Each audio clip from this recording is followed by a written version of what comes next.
Good news! Panibagong expressway, malapit na ito matapos. Ito yung 4-lane toll road na magsisimula sa Santo Tomas, Batangas hanggang Lucena at merong 66.74 km. Na-update na natin itong Package A simula Santo Tomas, Batangas to Macban, Laguna. Ito namang Package B na ang sakop nito Macban, Laguna to San Pablo, Laguna. So dito tayo sa area ng Alaminos Bypass Road. So dito ginagawa din itong bypass road na simula dito sa may Alaminos or dito sa Marlica Highway hanggang San Pablo City. So ito yung papunta sa city proper ng San Pablo ng mas mabilis. So ngayon makikita mo dito na halos sementado na itong kalsada dito sa area ng SXTR4 sa may Alaminos at sa bundok sa dumaan na Tapyas. So ito yung next part na i-update natin kabayan dito sa area ng Alaminos. So ito package 2 na ito. Ito po yung simula sa Macban hanggang San Pablo. So dito kasi sa daanan nitong expressway, dalawa to. Yung ginagawang expressway papuntang San Pablo, saka itong Alaminos Bypass Road. So dalawa yung purpose na i-update din natin dito.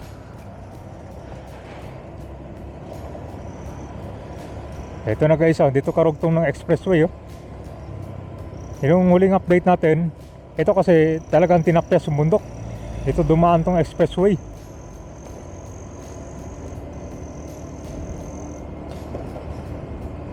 Ito na pala guys may mga bagong establishment na dito may bagong gas station. Meron na rin bagong fast food. Bilis. Yan ito bago lang kakagawa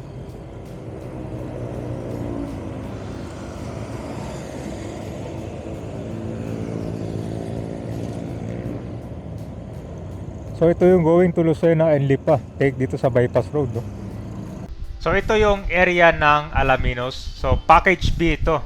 Simula yan sa Macban, Laguna hanggang San Pablo, Laguna. 12.75 km.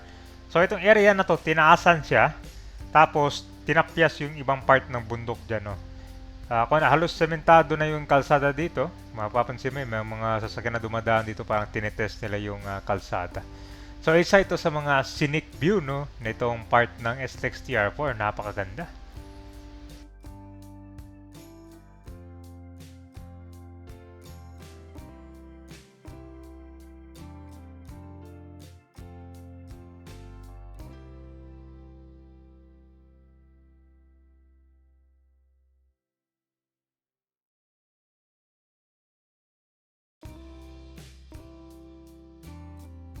So ito, papunta na to ng San Pablo. So dalawa tong part.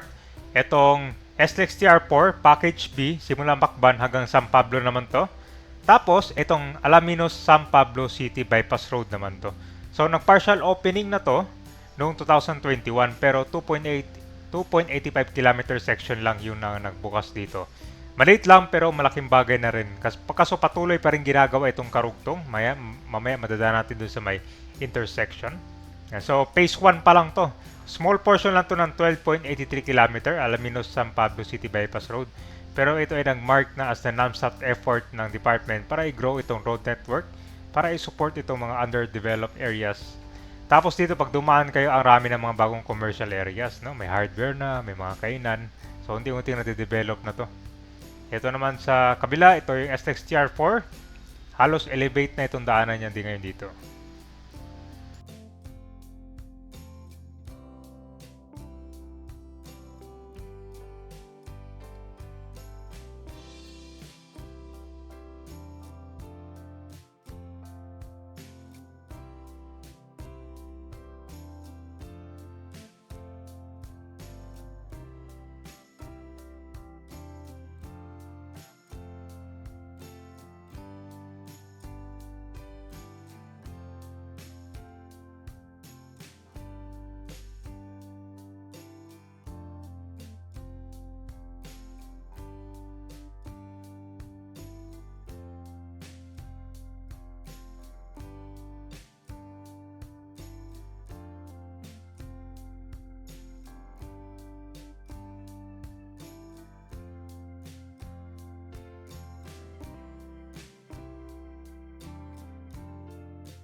Ito yung existing daanan ng mga sasakyan, pati na rin mga truck.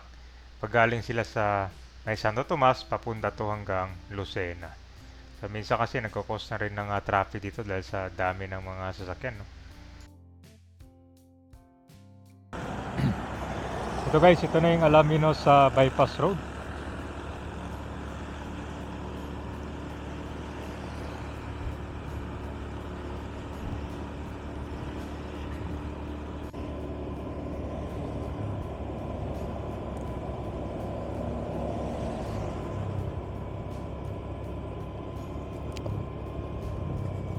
Marami na rin palang mga establishment dito. Ito siya. Parang ito din simula sa may Marlica Highway. Didiretso din to dun. So far itong expressway naman, laki na yung improvement. Yun, may mga establishment na. May hardware na. Dati puro ko lang to. Ito kasi yung itsura nito guys, wala pa itong kalsada. Talagang bukid lang. May mga ilang palang mga nakatira dito. Pero nung nagawa tong bypass road, diyan na nagsulputan eh. Dami ng mga establishment dito, di ba? Doon pala sa may intersection. Dami na.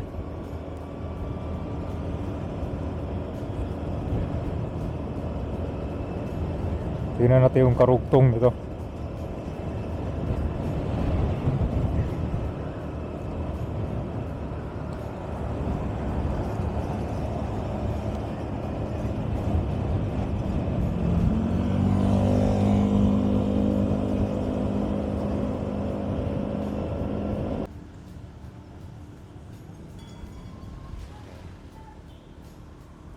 Ito yung expressway.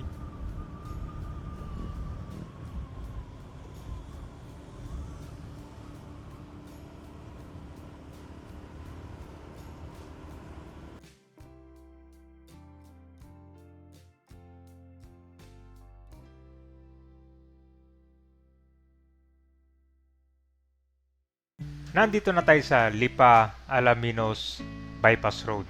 So ito yung karugtong nitong expressway. Papunta na to ng San Pablo City. So may mga iba silang tulay na ginawa ito. Tapos na pala oh. Doon tayo galing kanina sa may Maharlika Highway at dito lulusot itong expressway. Mapapansin mo dito, ginagawa na rin itong Alaminos Bypass Road. Dati kasi may puro mga puno pen eh. Pero ngayon nagawa na. So dito po yung expressway. Kita mo yan, dami na dumadaan no. Saka na naman ito po yung bypass road naman. Diretso hanggang San Pablo City naman yan.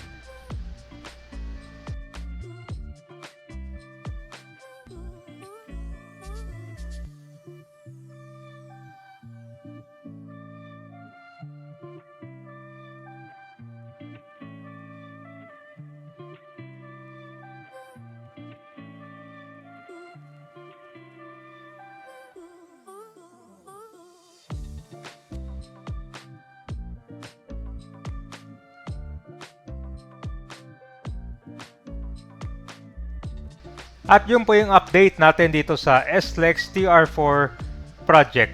Simula dito sa may Package E, Santo Tomas, hanggang sa may papuntang San Pablo. Malayo na pero malaki na yung progress nitong project. So isa ka ba sa mga dumadaan at excited sa pagbubukas nitong SLEX TR4? Pero take note, meron pa tong isa ha. SLEX TR4, yan yung Santo Tomas, Batangas to Lucena. Ang TR5 naman, yan yung Lucena to Sorsogon. So matagal-tagal pa pero malaking ginawa pala to pag natapos. More than 500 kilometers na magkoconnect dito sa Metro Manila to the southern part of Luzon.